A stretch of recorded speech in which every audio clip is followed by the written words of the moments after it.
Hi everyone! We are moving on today to page 114 of The Hobbit. So I am looking forward to seeing what happens next. And they had just gone over the mountains and it had been very, very rocky. Well, that has got us on a bit, said Gandalf, and even goblins tracking us will have a job to come down here quietly. I dare say, grumbled Bomber, but they won't find it difficult to send stones bouncing down on our heads. The dwarfs and Bilbo were feeling far from happy and were rubbing their bruised and damaged legs and feet. Nonsense. We're going to turn aside here out of the path of the slide.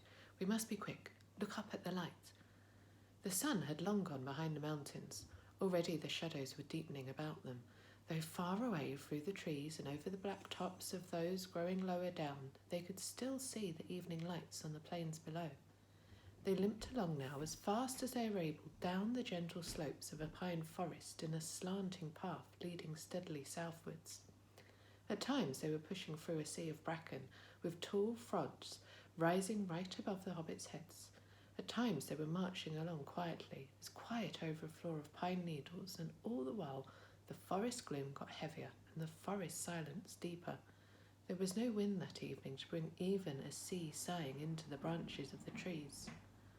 Must we go any farther? Asked Bilbo, when it was so dark that he could only just see Thorin's beard wagging beside him, and so quiet that he could hear the dwarfs breathing like a loud noise.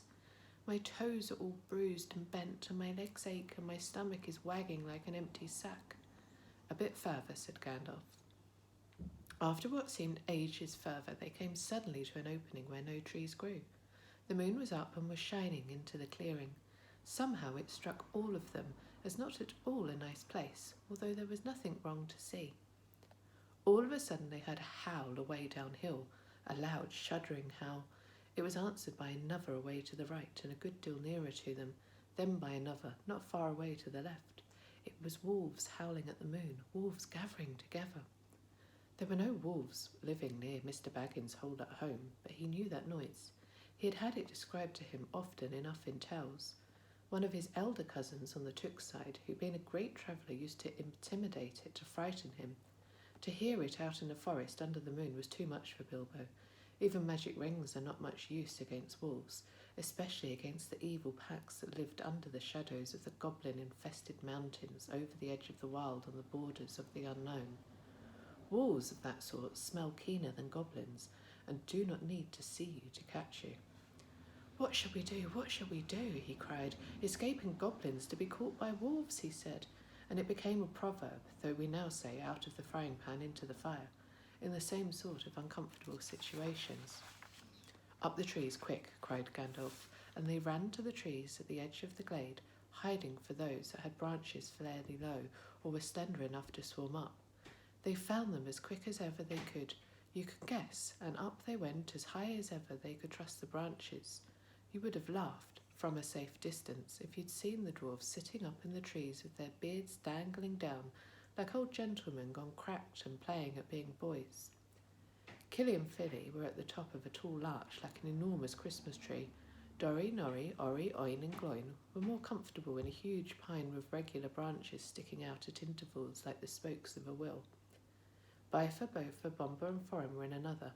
Dwalin and Balin had swarmed up a tall slender fir with few branches and were trying to find a place to sit in the greenery of the topmost boughs. Gandalf, who was a good deal taller than the others, had found a tree into which they could not climb, a large pine standing at the very edge of the glade. He was quite hidden in its boughs, but you could see his eyes gleaming in the moon as he peeped out. And Bilbo? He could not get into any tree and was scuttling about from trunk to trunk like a rabbit that lost its hole and has a dog after it. You've left the burglar behind again, said Norry to Dorry, looking down. I can't be always carrying burglars on my back, said Dorry. Down tunnels and up trees? What do you think I am, a porter? He'll be eaten if we don't do something, said Thorin, for there were howls all round them now, getting nearer and nearer. Dorry, he called, for Dorry was lowest down in the easiest tree. Be quick and give Mr. Baggins a hand up. Dorry was really a decent fellow in spite of his grumbling.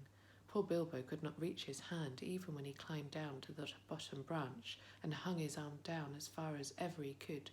So Dorry actually climbed out of the tree and let Bilbo scramble up and stand on his back. Just at that moment the wolves trotted howling into the clearing. All of a sudden there were hundreds of eyes looking at them. Still Dorry did not let Bilbo down. He waited till he had clambered up his shoulders into the branches, and then he jumped for the branches himself. Only just in time. A wolf snapped at his cloak as he swung up and nearly got him.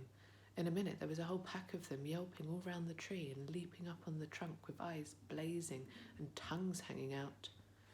But even the wild wargs, for so the evil wolves over the edge of the world were named, cannot climb trees. For a while they were safe. Luckily it was warm and not windy. Trees are not very comfortable to sit in for long at any time, but in the cold and the wind, with wolves all round them waiting for you, they can be perfectly miserable places. This glade in the ring of trees was evidently a meeting place of the wolves. More and more kept coming in. They left guard at the foot of the tree in which Dorry and Bilbo were, and they went snuffling about till they had smelt out every tree that had anyone in it. These they guarded too, while all the rest, hundreds and hundreds it seemed, went and sat in a great circle in the glade. In the middle of the circle was a great grey wolf. He spoke to them in the dreadful language of the wargs. Gandalf understood it. Bilbo did not, but it sounded terrible to him, and as if all their talk was about cruel and wicked things, as it was.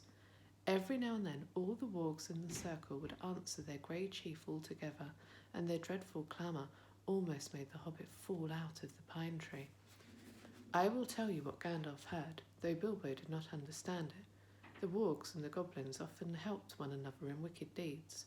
Goblins do not usually venture very far from their mountains, unless they are driven out and are looking for new homes or are marching to war, which I'm glad to say has not happened for a long while. But in those days they sometimes used to go on raids, especially to get food or slaves to work for them. Then they often got the wargs to help and shared the plunder with them. Sometimes they rode on wolves like men do on horses. Now it seemed that a great goblin raid had been planned for that very night. The wargs had come to meet the goblins, and the goblins were late. The reason, no doubt, was the death of the great goblin and all the excitement caused by the dwarfs and Bilbo and the wizard, for whom they were probably still hunting. In spite of the dangers of this far land, bold men had of late been making their way back into it from the south, cutting down trees and building themselves places to live in among the more pleasant woods in the valleys and along the river shores. There were many of them, and they were brave and well armed, and even the wargs dared not attack them if there was many together, or in the bright day. But now they had planned, with the goblins' help, to come by night upon some of the villages nearest to the mountains. If their plan had been carried out, there would have been none left that next day. All would have been killed except the few the goblins kept from the wolves and carried back as prisoners to their caves. This was dreadful talk to listen to, not only because of the brave woodmen and their wives and children, but also because of the danger which now threatened Gandalf and his friends. The wargs were angry and puzzled at finding them here in their very meeting place. They thought they were friends of the woodmen and had come to spy on them and would take news of their plans down into the valleys. And then the goblins and the wolves would have to fight a terrible battle instead of capturing prisoners and devouring people wake suddenly from their sleep. So the wargs had no intention of going away and letting the people up the trees escape, at any rate not until morning. And long before that, they said, goblin soldiers would be coming down from the mountains, and goblins could climb trees or cut them down. Now you can understand why Gandalf, listening to their growling and yelping, began to be dreadfully afraid, wizard so he was, and to feel that they were in a very bad place, and had not yet escaped at all. All the same, he was going to let them have it their own way, though he could not do very much stuck up in a tall tree with wolves all round on the ground below. He gathered the huge pine cones from the branches of the tree. Then he set one alight with bright blue fire and threw it whizzing down among the circle of the wolves. It struck one of them in the back, and immediately his shaggy coat caught fire, and he was leaping to and fro, yelping horribly. Then another came, and another, one in blue frames, one in red, another in green. They burst on the ground in the middle of the circle and went off in coloured sparks and smoke. Especially a large one hit the chief wolf on the nose, and he leaped in the air 10 feet, and then rushed round and round the circle, biting and snapping, even at the other wolves in his anger and fright. The dwarfs and Bilbo shouted and cheered. The rage of the wolves was terrible to see, and the commotion they made filled all of the forest. Wolves were afraid of fire at all times, but this was the most horrible and uncanny fire. If a spark got in their coats, it stuck and burned into them, and unless they rolled over quick, they were soon all in flames. Very soon, all about the glade walls were rolling over and over to put out the sparks on their backs, while those that were burning were running about howling and setting others alight, till their own friends chased them away and they fled off down the slopes, crying and yammering and looking for water. "What is all this uproar in the forest tonight?" said the Lord of the Eagles. He was sitting back in the moonlight on the top of a lonely pinnacle of rock at the eastern edge of the mountains. "I hear wolves' voices. Are the goblins at mischief in the woods again?" He swept up into the air, and immediately 2 of his guards from the rocks at either hand leaped up to follow him. They circled up the sky and looked down upon the ring of the wargs, a tiny spot far, far below. But eagles have keen eyes and can see small things at a great distance. The Lord of the Eagles of the Misty Mountains had eyes that could look at the sun unblinking and could see a rabbit moving on the ground a mile below even in the moonlight. So though he could not see the people in the trees, he could make out the commotion among the wolves and see the tiny flashes of fire and hear the howling and yelping come up faint from far beneath him. Also he could see the glint of the moon on goblins' spears and helmets as long lines of the wicked folk crept down the hillsides from their gate and wound into the wood. Eagles are not kindly birds. Some are cowardly and cruel, but the ancient race of the northern mountains were the greatest of all birds. They were proud and strong and noble-hearted. They did not love goblins or fear them, when they took any notice of them at all, which was seldom, for they did not eat such creatures. They swooped on them and drove them shrieking back to their caves and stopped whatever wickedness they were doing. The goblins hated the eagles and feared them, but could not reach their lofty seats or drive them from the mountains. Tonight the Lord of the Eagles was filled with curiosity to know what was afoot, so he summoned many other eagles to him, and they flew away from the mountains, and slowly, circling ever round and round, they came down, down, down, towards the ring of the wolves and the meeting place of the goblins. A very good thing too. Dreadful things had been going on down there.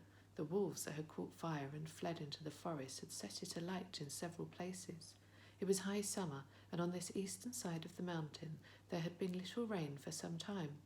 Yellowing bracken, fallen branches, deep-piled pine needles, and here and there dead trees were soon in flames. All round the clearing of the warg's fire was leaping, but the wolf guards did not leave the trees. Maddened and angry, they were leaping and howling round the trunks and cursing the dwarves in their horrible language, with their tongues hanging out and their eyes shining as red and fierce as the flames. Then suddenly goblins came running up yelling. They thought a battle with the woodmen was going on, but they soon learned what was really happening. Some of them actually sat down and laughed. Others waved their spears and clashed the shafts against their shields. Goblins are not afraid of fire, and they soon had a plan which seemed to be most amusing. Some got all the wolves together in a pack. Some stacked fern and brushwood round the tree trunks. Others rushed round and stamped and beat and stamped until nearly all the flames were put out. But they did not put out the fire nearest to the trees where the dwarfs were. That fire they fed with leaves and dead branches and bracken. Soon they had a ring of smoke and flame all around the dwarfs, a ring which they kept from spreading outwards, but it closed slowly in until the running fire was licking the fuel piled under the trees. Smoke was in Bilbo's eyes.